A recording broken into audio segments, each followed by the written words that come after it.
मेरे प्रिय भाई और बहनों, लूकस के सुसमाचार के अध्याय 11 उसके वाक्य 23 में एक बहुत सशक्त वचन है। प्रभु यीशु कहते हैं, जो मेरे साथ नहीं है वो मेरा विरोधी है, और जो मेरे साथ नहीं बटोरता वो बिखेरता है।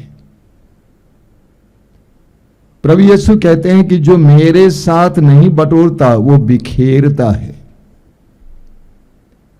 आज मनुष्य आजादी चाहता है, हर कोई आजादी चाहता है। पत्नी आजादी चाहती है, पति आजादी चाहता है, बच्चे आजादी चाहते हैं। सब किसी के अंदर स्वतंत्रता की चाह बहुत ज्यादा आ गई है। एक दूसरे के अधीन रहना नहीं चाहते हैं। ऐसे में हमें यह भी देखने को मिलता है कि बहुत सारे मनुष्य ईश्वर से भी आजाद रहना चाहते हैं। वे धर्म पर विश्वास नहीं करते हैं, धर्म के अधीन नहीं रहते हैं, वे ईश्वर की बातों में रुचि नहीं लेते हैं, वे ईश्वर से दूर रहना चाहते हैं। वे नहीं चाहते हैं कि ईश्वर उनके जीवन में कुछ करें। मैं कई लोगों से मिला हूं कि वे ईश्वर की सहायता चाहते ही नहीं। जब मैं पूछता हूं कि आप प्रार्थना करते हैं तो वे हंसने लगते हैं, मुस्कुराने लगते हैं, क्योंकि वे ईश्वर से मदद चाहते ही नहीं। प्रभु यीशु कहते हैं, जो मेरे साथ नहीं बटोरता है वो बिखेरता है। जो मेरे साथ नहीं बटोरता है वो बिखेरता है। हमें उत्पत्ति ग्रंथ के अध्याय 11 में पढ़ने को मिलता है कि मनुष्य का विकास हुआ तो मनुष्य ने क्या कहा, आओ हम अपने लिए एक शहर बना लें और एक ऐसी मीनार जिसका शिखर स्वर्ग तक पहुंचे। हम अपने लिए नाम कमा लें जिससे हम सारी पृथ्वी पर बिखर न जाएं। जब मनुष्य का विकास हुआ तो मनुष्य ने कहा कि हम एक ऐसा शहर बनाएं और एक ऐसी मीनार जो स्वर्ग तक पहुंच जाएं और अपने लिए नाम कमा लें ताकि हम इस संसार में बिखर न जाएं। लेकिन आगे आप पढ़ेंगे कि ईश्वर ने वो मीनार बनने नहीं दिया। ईश्वर से अलग रहकर एक मीनार और एक शहर बनाना मनुष्य चाह रहा था, लेकिन कर नहीं पाया। मैं इस दुनिया में देखता हूं कि बहुत सारे लोग अपने लिए उसी तरह बाबुल की मीनार की तरह अपने लिए बहुत कुछ बनाने की कोशिश करते हैं, लेकिन चकनाचूर होते हैं। बड़े से बड़े राजा, बहुत बड़े से बड़े बादशाह आज कौन याद करता है? कोई याद नहीं करता है। वे बहुत कुछ बनाने का प्रयास किए लेकिन बना नहीं। लोग मीनार बना नहीं पाए। इस संसार में बहुत सारे लोग इस तरह के मीनार बनाने का प्रयास करते हैं, लेकिन वे अपने जीवन में विफल होते हैं। मत्ती के सुसमाचार के अध्याय 7 में एक बहुत सुंदर दृष्टांत प्रभु यीशु सुनाते हैं। उसके वाक्य 24 से 27 तक प्रभु यीशु कहते हैं, जो मेरे इन बातों को सुनता है और उसका पालन करता है वह उस बुद्धिमान व्यक्ति की तरह है जिसने अपना मकान चट्टान पर बनवाया।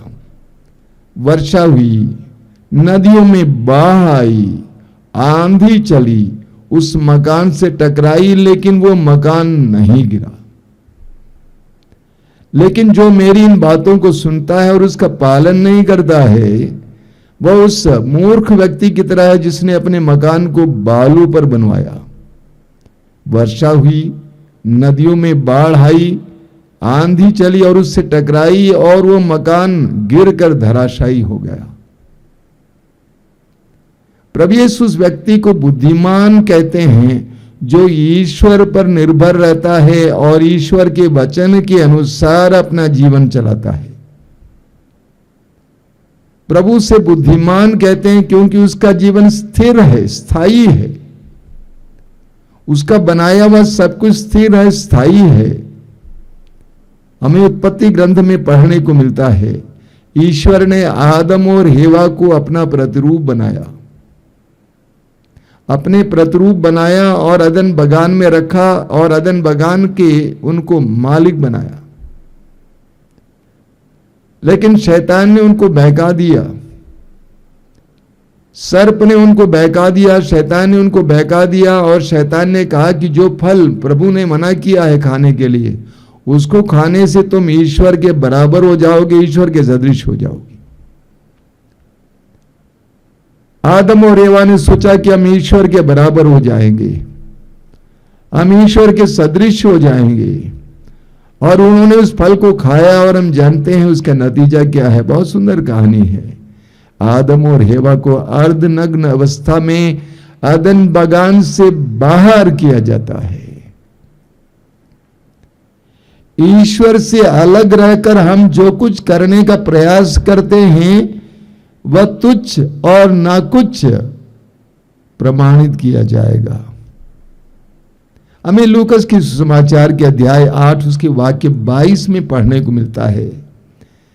प्रभु यीशु नाव में बैठ गए और अपने शिष्यों से कहा, चलो हम झील के उस पार चले, चलो हम झील के उस पार चले। बहुत सुंदर वचन है। प्रभु कहते हैं कि चलो हम झील के उस पार चले। प्रभु ने नहीं कहा कि मैं तुमको झील के उस पार चलने चलूंगा, या प्रभु ने यह नहीं कहा कि मुझे झील के उस पार ले चलो। प्रभु ने कहा कि हम झील के उस पार चलें। वास्तव में इस संसार में हमारा जीवन ईश्वर के साथ एक यात्रा है। यीशु ने कहा कि चलो हम झील को उस पार चलें, तुम और हम मिलकर चलें।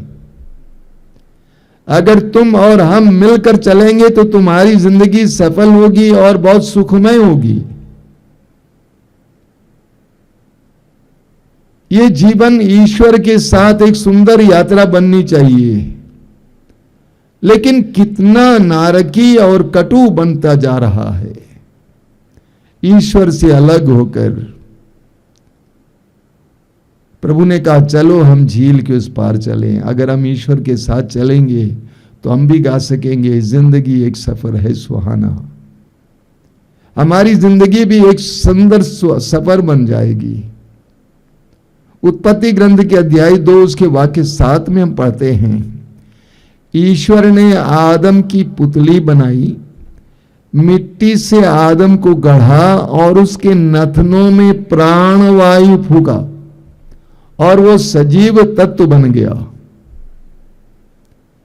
ईश्वर ने मिट्टी से आदम को गढ़ा। एक कहानी है, बहुत सुंदर कहानी है, लेकिन इसमें बहुत गहरी शिक्षा छिपी हुई है।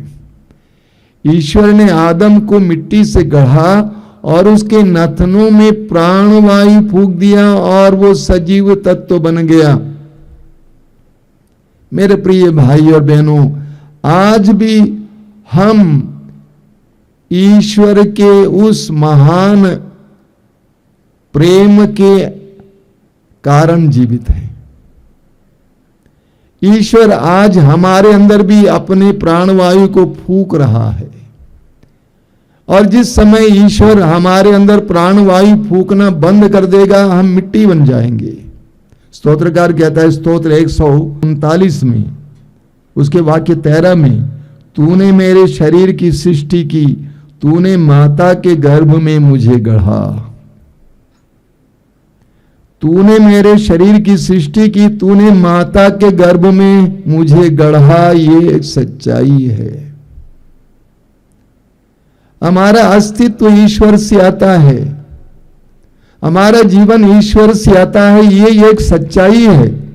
प्रेरित चरित्र की अध्याय 17 में संत पौलुस कहते हैं, एथेंस में संत पौलुस क्या कहते हैं? पौलुस कहते हैं उसी में हमारा जीवन, हमारी गति तथा हमारा अस्तित्व निहित है। उसी में हमारा जीवन, हमारी गति तथा अस्तित्व निहित है। हमें ईश्वर से अस्तित्व प्राप्त है। हमारा ये जीवन ईश्वर में है, यह एक सच्चाई है, इससे हम भाग नहीं सकते हैं।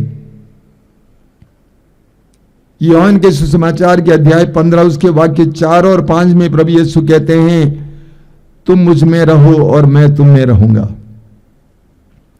तुम मुझ में रहो और मैं तुम में रहूंगा। जिस तरह दाखलता में रहे बिना डाली स्वयं नहीं फल सकती, उसी तरह मुझ में रहे बिना तुम भी नहीं फल सकते। प्रभु कहते हैं, तुम मुझ में रहो और मैं तुम में रहूंगा। जिस तरह दाखलता में रहे बिना डाली स्वयं नहीं फल सकती, उसी तरह मुझ में रहे बिना तुम भी नहीं फल सकते। वाक्य 5 में प्रभु कहते हैं, मैं दाखलता हूं और तुम डालियां हो।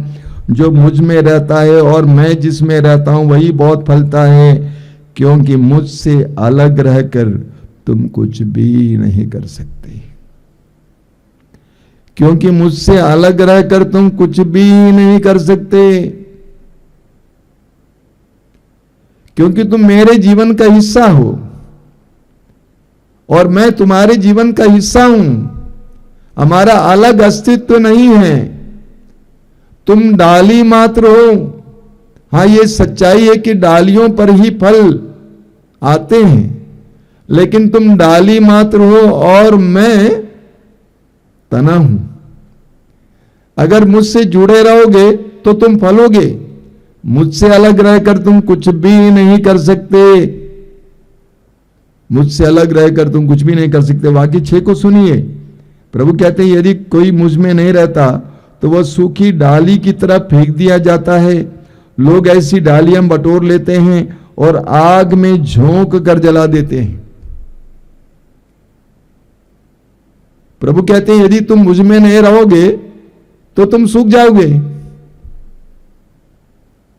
तुम्हारा सूखना तय है, क्योंकि मैं ही जीवन का स्रोत हूं। जीवन के स्रोत से कट जाओगे तो तुम सूख जाओगे। और लोग ऐसी डालियां बटोर लेते हैं और जला देते हैं। इसलिए प्रभु कहते हैं कि तुम मुझ में रहो और मैं तुम में रहूंगा। इस बाइबल को हम 2 भागों में विभाजित कर सकते हैं। एक है पुराना विधान और एक है नया विधान। पुराना व्यवस्थान और नया व्यवस्थान। ये विधान या व्यवस्थान क्या है?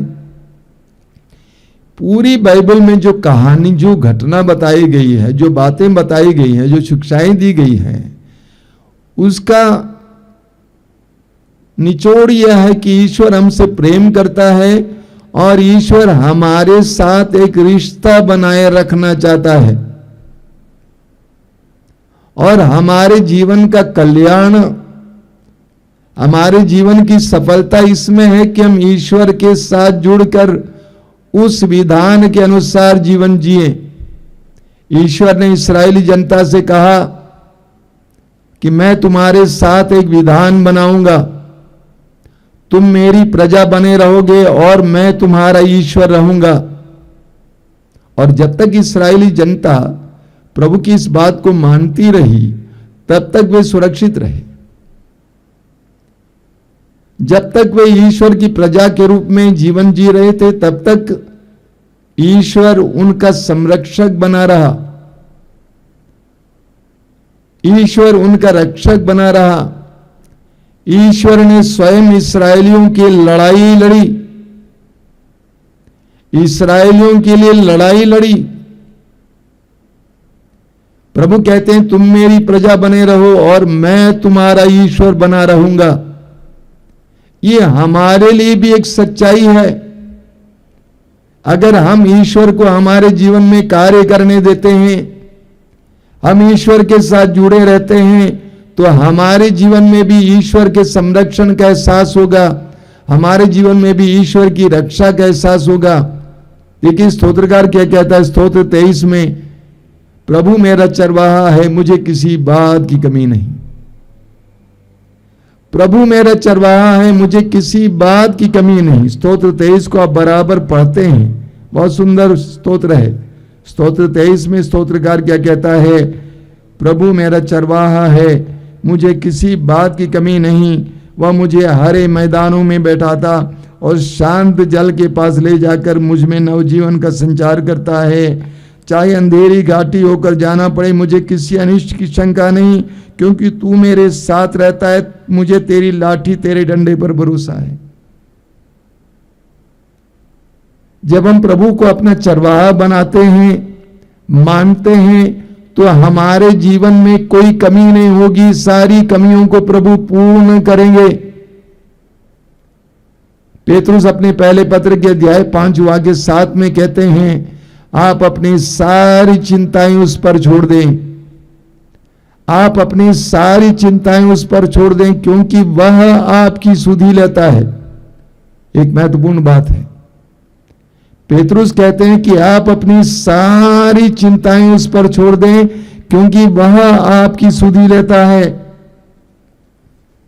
वह आपकी सुधि लेता है। वह आपकी आवश्यकताओं को जानता है। वो आपका ख्याल करता है। आपको क्या करना है? अपनी सारी चिंताओं को प्रभु के हाथ में समर्पित करना है। स्तोत्र 131 में उसके वाक्य 2 में क्या लिखा हुआ है? बहुत जबरदस्त वचन है। मां की गोद में सोए हुए दूध छुड़ाए बच्चे के सदृश मेरी आत्मा शांत और मौन है।